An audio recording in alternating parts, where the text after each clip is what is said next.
Hi, I'm Michael Yardney and I just recently read the BRW Rich 200 list. I check this every year, not to see if I'm in it, because I know I won't be, but I'm interested to see how the wealthy Australians are doing. And this year, the rich are getting poorer. Well, the fact is, more than half of the Rich 200 list had their wealth decrease in the last 12 months, even though they're far from poor. This year, Gina Rinehart was the richest person in Australia and became the richest woman in the world. The 58-year-old mining magnate's wealth has ballooned by $18.87 billion in the past year to $29 billion. This equates to more than $1 million every half an hour and almost $52 million a day. Now, before I go on and explain a bit more, if you want to get in the Rich 200 list, you should buy my book, What Every Property Investor Needs to Know About Finance, Tax and the Law.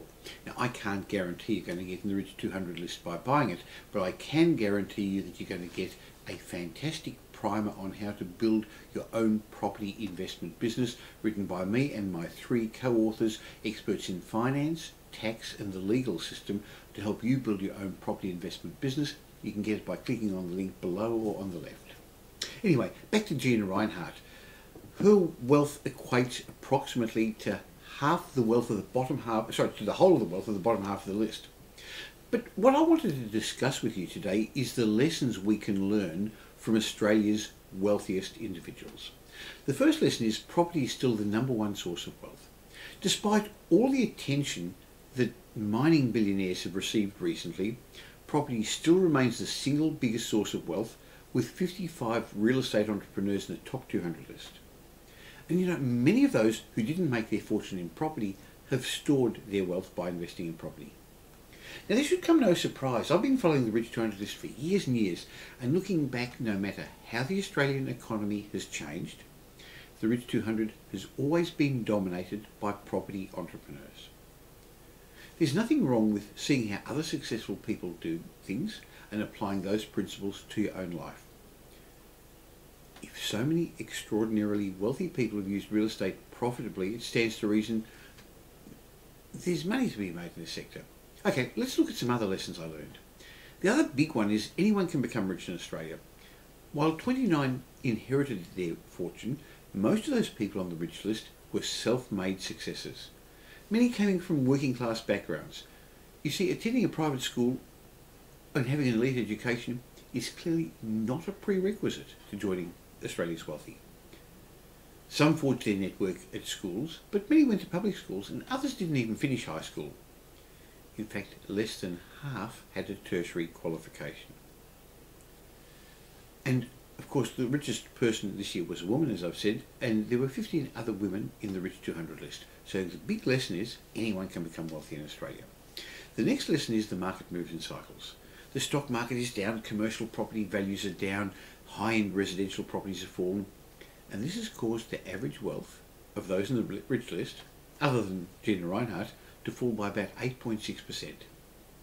However, in the past, many successful investors took advantage of opportunities to buy assets when they were on special, when they were cheap, when they was counter-cyclical. So it'll be interesting to see the results next year and how many of these counter-cyclical investors have done well. Remember the lesson from Warren Buffett. He said, be fearful when others are greedy and be greedy when others are fearful. The next lesson I learned was that these successful people made their millions, they reinvested it, they didn't spend it. Look, this is really just using the power of compounding to grow your asset base before spending up big. Another lesson was that they took risks earlier on, but once they were established, they didn't speculate. They had to take risks to get going, but successful investors then preserved their wealth by cautiously investing rather than taking further risks. Another trait of many of them was that they had one good idea and then they kept repeating it. They had the ability to take a good idea and repeat it over and over. When you look through the list, you'll see many entrepreneurs stick to the same concepts for years. They just expanded on it in different locations. They were also able to pick trends, and that's a big difference than picking fads. The other important trait for them and for property investors is they go for growth. Sure, cash flow is important, but to become really rich, you need a large asset base. While the average Australian tries to increase their cash flow, the wealthy are obsessed with building their asset base. And it's much the same for the Rich 200 list, who concentrated on building their balance sheets even more than their profit and loss accounts. They also surrounded themselves with a good team, because as I've often said, if you're the smartest person in your team, you're in trouble. And the other telling trait was they took action. All of those people in the Rich 200 list started with a dream, and then they took action. The last lesson I'd like to leave you with is that you're never too young and you're never too old.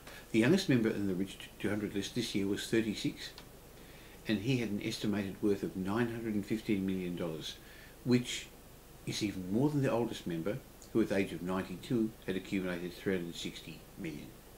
Now, if all else fails, why don't you just try digging up some dirt in your backyard and seeing if you can dig up some valuable minerals? That's the other way my people made money, wasn't it? Just digging up the dirt. Okay, what can you do differently to become a successful property investor and get ahead of the pack? What can you learn about all this? Like many of the people in the Rich 200 list, I'd recommend you build your asset base by buying high growth properties and then adding value to them. Now, I recognise in times of economic uncertainty, like we've got now, that things are tough and it's hard to see the opportunities.